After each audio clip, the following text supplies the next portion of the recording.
Just I think we've covered some of this already, but basically, generally, what is the quant strategy? I mean, it's basically like it's like factor investing. I like to call it factor investing on steroids, not necessarily for the returns, but more it you can get a lot more involved with. Let me take a step back. So oftentimes you hear about factor investing. There's an ETF that's a value factor, or there's a growth factor, or it's a quality factor, or a momentum factor. Right. But in when you're kind of doing it, we'll call it bottoms up. Kind of what I do and Portfolio 123 does is you basically use as many factors as you want. You can combine them all, change the weights, like adjust the weights. You want high value exposure with maybe some growth, or vice versa. Put in some quality, add in some momentum, put in some technicals. So this is why I call it factor investing on steroids, because you can put in as much as you want. Mm-hmm. Now, of course, there's decisions to be made on what goes in, what comes out, but I guess it's a basically blank canvas. Put that way. Right. The academic approach to kind of factor investing and quant investing is usually long short.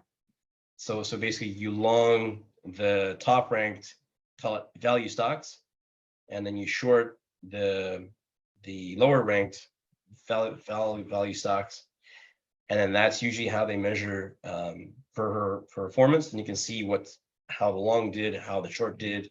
Mm-hmm. In some of these factors in academic studies, sometimes it's actually the short end that actually drives a lot of the performance. Mm-hmm. And vice versa. But in practice, for me personally, I'm pretty much long only. I don't really get into shorting. Right. Portfolio 123, you can do both, but Mm-hmm. For me, I much prefer focusing on the long end. Right.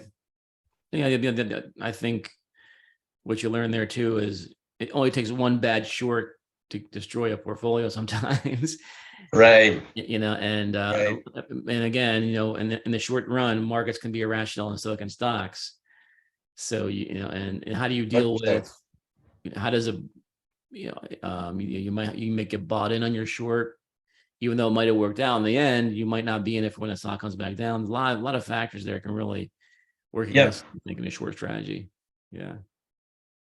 I mean, there, at least maybe you can relate too, but I find there's enough to worry about just with the longs and having to. Oh yeah, and you got to look at shorts. And it's a complete mind shift too, right?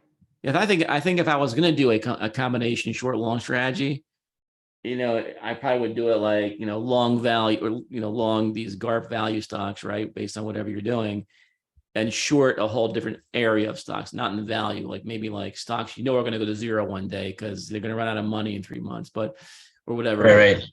So there's a ton of companies right now losing. I think over 1,000 losing over $10 or $20 million a quarter. And I think in this market they're all going to go to zero, but you still face the pump, because when these stocks are dying, whether it's those ones or whether it's value stocks, there's just kind of like, we got to do whatever it takes to survive. Right. And a few of them might work out. On the value side of the value stock side, they may restructure the balance sheet. They may be able to get out of it, and you might get a huge pump. So that's where you just have this really unknown risk of, are these guys going to fix the problem, or is there going to be a pump to raise money?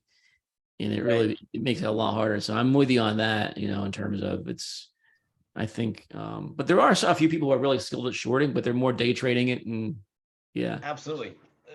Definitely opportunity there. But again, I think it comes down to what you're comfortable with, and how much you want to watch, right? It just right. What I learned too is we did a lot of shorting in geo for a while. We were exposing a lot of fraudulent companies for about between 2010 and 14. And we were writing reports about them. They were maybe like, I think 12 US listed China companies, or was it 14? I forget the number, and about over 22 pump and dumps.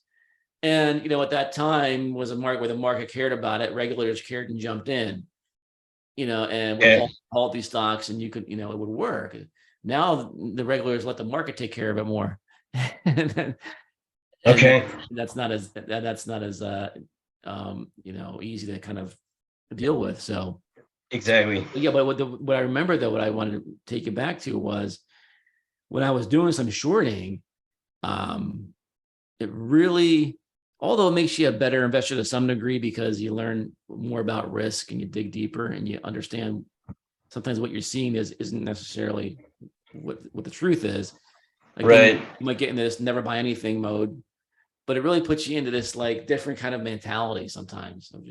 It put me in a very angry mood, trying to find, trying to find this company is going to go to zero. And I didn't love the feeling of it. You have to be very pessimistic, right? Like you need pessimism. You're rooting for failure. Yeah, and you're rooting for other company people, investors to lose money. I don't love that feeling, and a lot of, you'll have these short investors sometimes, just rooting for a stock to go down, making fun of retail investors who maybe didn't know that's not right in my opinion. It just doesn't, sure, we should be rooting for retail investors to make money. Sure. Just because they get caught up in it. It could be your dad, it could be your mom, that got caught up in a stock like this and exactly that didn't know. And it's just, it's a tough thing I go back and forth on all the time. But that's another story. You got me off on a hot spot. No worries. No, good insights though. Yeah. For sure. No, I agree though. Shorting is definitely it's a different animal. And if it works for you, great. But yeah. Cool. So and we've already talked about data and back to, I mean, that's pretty critical for the quant strategy. Is it, or rather one of the perks or one of the advantages that you can test ideas, really how a certain idea or strategy has performed, and then that gives you some confidence putting it live. Like, is this idea that I have, does it actually make sense? Has it worked before? If it has, then that might be a good sign it'll work out a sample. Right. It's not always the case. I mean, there's lots of it's very easy to get a nice back test. Very easy. And like you said, now the data is much better than it was years ago. So you can actually have more accurate back testing across a lot of different strategies that you probably couldn't have done in market cap universes that you couldn't have done years ago. Absolutely. Yeah, no, it is very powerful that way. But I guess one of the keys in which we'll get to is just interpreting a back test. Like, I mean, you can make a back test look nice. Like, you can fit the data, you can data mine, and it doesn't take a lot to make a nice back test. But interpreting it, that's where the work is, I think, is to, over time, you just find ways, okay, that there's certain signals that might suggest that it's not a very robust back test. Yeah, I think it naturally, sometimes you got this back testing formula. Oh, you feel comfortable with it. It makes you feel so, oh, this is going to work, because it gives you a rule, right? And rules make us feel good to buy and sell.